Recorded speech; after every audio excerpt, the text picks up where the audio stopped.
Yo, how's it going everyone? In today's video I will be showing you and sharing my experiences with you on how I will be modifying the Hori RAP 4 fight stick. As you can see, the stick still has its pre-built default buttons, layout, artwork. So what I will be customizing today is the artwork panel here, the ball top and stick, and the buttons. Okay, so here it is, just a quick overview of what's in front of you right now. So we've got the artwork, we've got the joystick and lever, and we have the buttons. We've got 3 different types of buttons, which I will go through. Cool, so if we start off here with the artwork, you can tell straight away it's really thin, it's super thin. It's a laminated acrylic, which is a sticker. You can see the adhesive on the back that you have to peel off. The front, if you haven't noticed already, doesn't have a matte texture.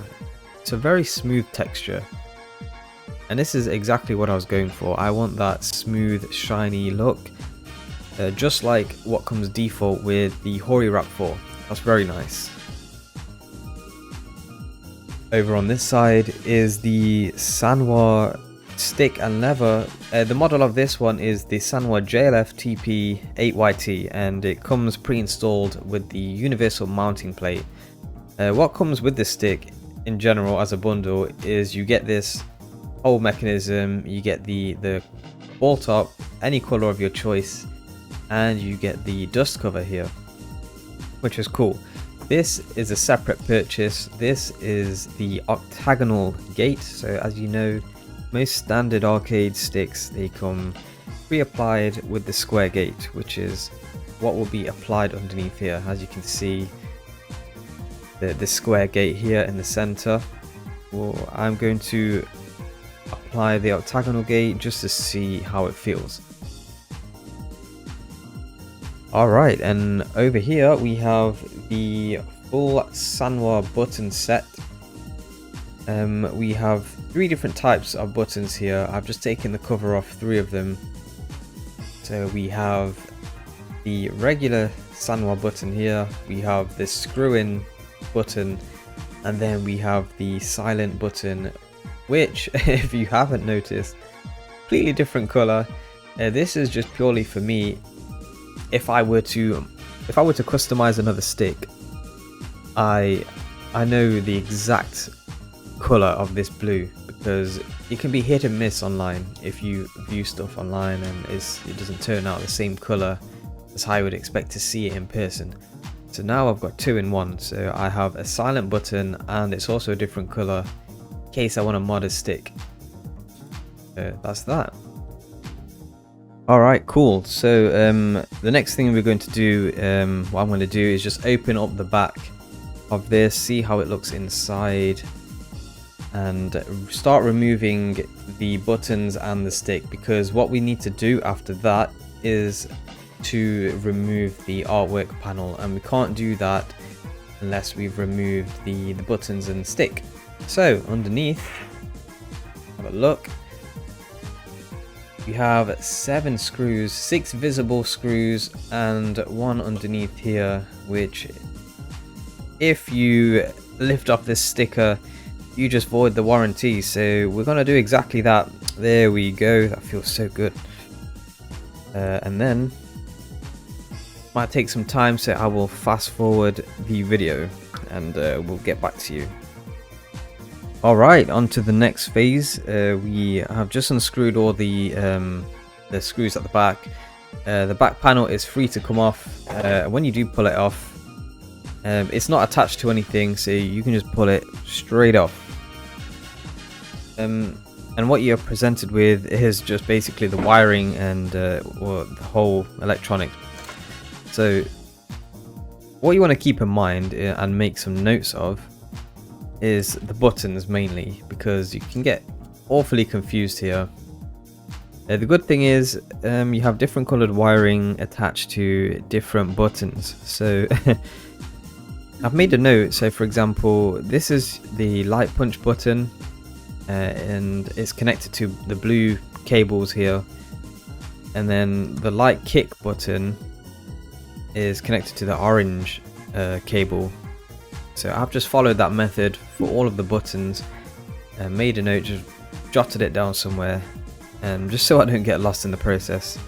And then you got the easy section, which is this multicolored wiring here that feeds to the stick, which is just you plug it out and then you plug it into the new one. Cool.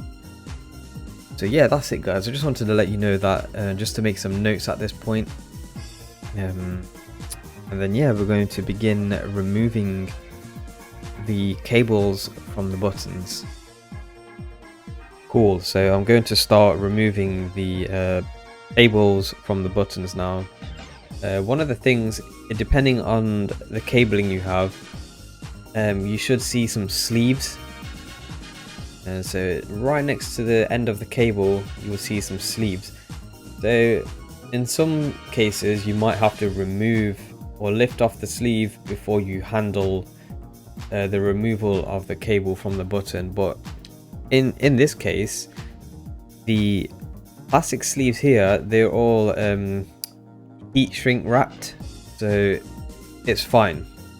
But what you want to do is not pull from the cable. You want to pull as far down as possible here. Here you go. That's how it looks. You want to pull down or pull up from the base of the cabling. Some are harder than others, so just be gentle. There we go, that's the first one removed, so that's cool. So I'm just going to do that process now. Alright, so the wiring is fully detached from the buttons now. Some of them were harder than others, so I did use my nail to get underneath. Obviously these are like probably not the safest way, because you don't want to chip your nail or anything like that. You'd probably want to use something else, but in my case I just thought I'd go brute force with my own hand. But I did pull at the base of each cable, and then that alleviates damage from the pins of the buttons here, as you can see, and the cabling themselves. Okay, this next step I'm going to have to do with great patience, because according to one of the websites called focusattack.com, they specialize in artwork customization for any type of fight stick, and they did say in order to remove the artwork from this particular stick, it would require either a heat gun or a hairdryer. So I've got with me just a standard hairdryer. And yeah, I'm going to try and remove the artwork from the panel itself, and then we can move on to the next step. But I'll show you the removal like in fast forward. Yeah, just bear with me guys.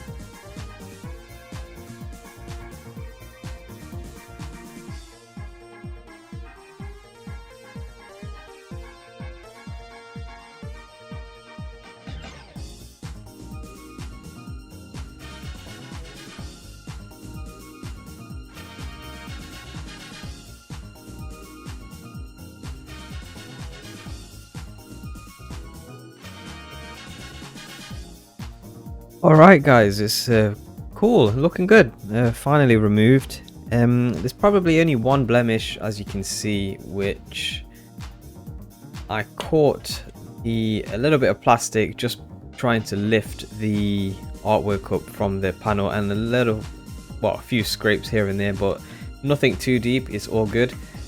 So yeah, let's try and now apply this artwork to here. So I'm just placing it on top. All I'm doing is just seeing how it fits. That's how it's going to fit, that's how it looks, the depth.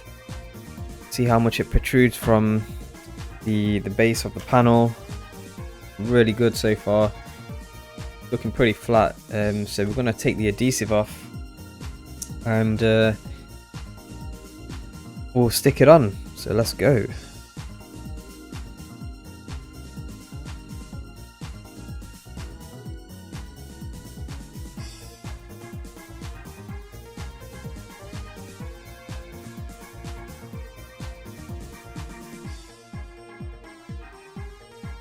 So there we have it. There was a little bit of a fault with my application. There was a tiny bit of backboard sticking out there, and I just knew that because this didn't align, the ring here didn't align with the ring of the backboard, I knew immediately I had to just take it apart and just pull the sticker off just before it, you know, the sticker actually molds, so to speak. So yeah, this is pretty cool. Yeah, let's move on to the next step. So far so good.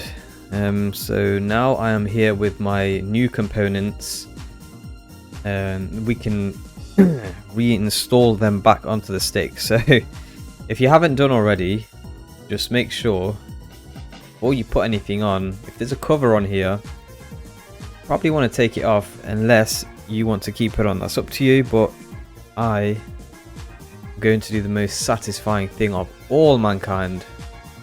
Gosh, feel that, guys. Now you can see the color vibrancy. Oh, that's amazing. Oh yeah, look at that. Perfect. Okay, I'm just going to now snap these buttons back in.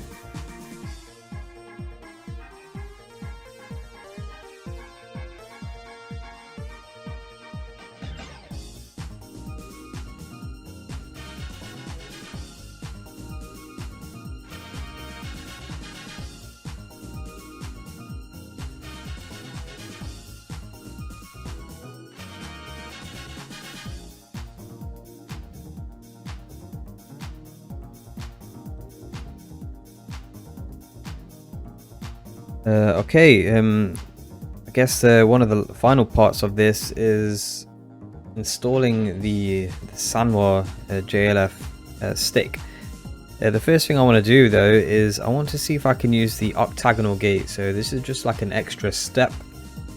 So I just need to take this off and take this side of the gate off. There you go. So that would be, this is the square gate. Taking the square gate out and then reapplying the octagonal gate. So just finding those grooves. There you go. It's clicked right in. So there you go, guys. We'll see how that feels as when we're playing. But yeah, that's cool.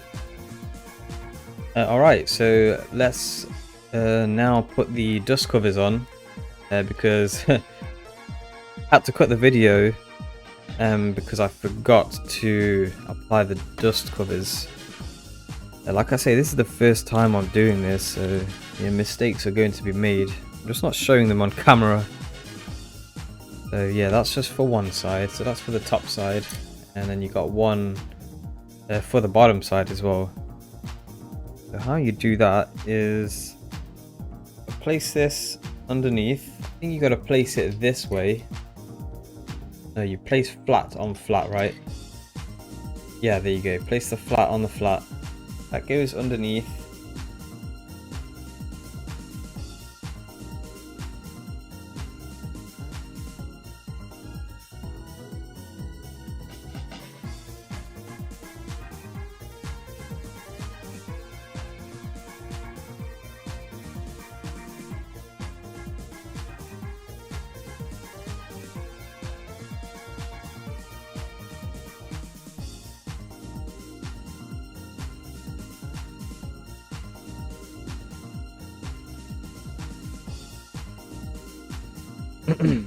Okay, so one of my last steps I'm going to do now is make sure all of the cables are connected to the correct buttons.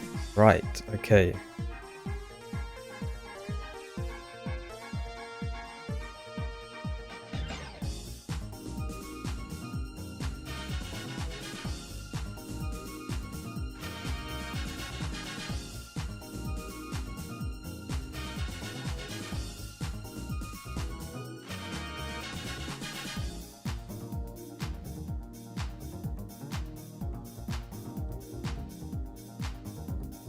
Okay, everything's been rewired back in, and it's time to close up the case because now we have literally done, and then I will show you the finished product in a hot moment, so stay tuned.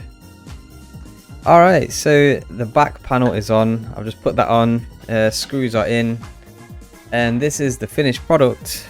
And as you can see, I'm absolutely over the moon with this. You can see the nice shine that this has on the artwork. Absolutely perfect. I drop everything in the description below, all of the sources to my products. But yeah, this is the finished product. And plus, I never used Sanwa parts before, so I'll give you a review on that. That will be the next video. So I do have Hayabusa, Sanwa, and Shimizu sticks. I've played with all of them, so I can give you a review on that. Anyway, if you could give me a follow on Twitch at Hyperfighter, and like, share, and subscribe on my YouTube, that would be absolutely unbelievable. I am trying to hit 1,000 subscribers, so that would be heavily appreciated. Anyway, catch you on the next one, guys. Check it out.